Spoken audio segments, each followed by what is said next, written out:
The industrial age, which we've been talking about, also culturally was known as the Gilded Age.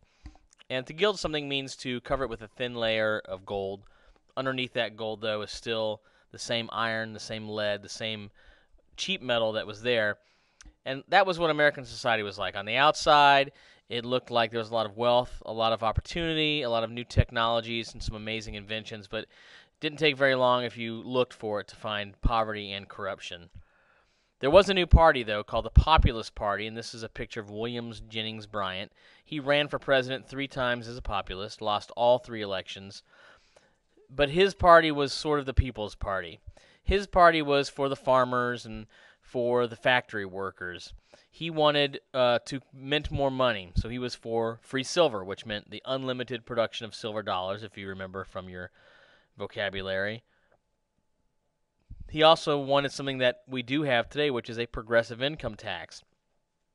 The more money you make, the more money you pay in taxes. It's progressive because as you make more money, the tax becomes a larger percentage of your income.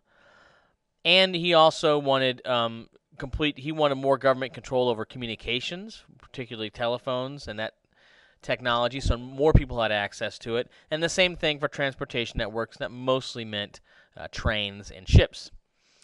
Again, he never won an election, but he became a powerful force in American politics at this time. During this time also, we had something called laissez-faire politics, still very popular amongst especially conservatives in this era, or today. And that is that in laissez-faire politics, it means hands-off. It means the government does not get involved with business. Business does what it wants. Unfortunately, at this time period in history, it meant that business did not give any rights, including safety, to their workers. Good businesses did, but those probably weren't the businesses that were making the most money.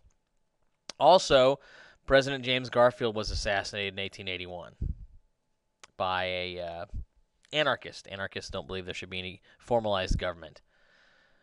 Also, during this era, you had President Chester Arthur, who was the vice president, who became president.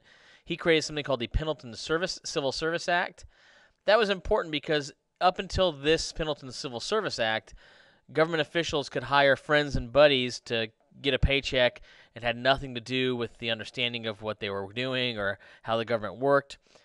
With the Pendleton Civil Service Act, you could only hire people in the government who had experience, and they would make sure that the new federal or government employees were qualified for those jobs.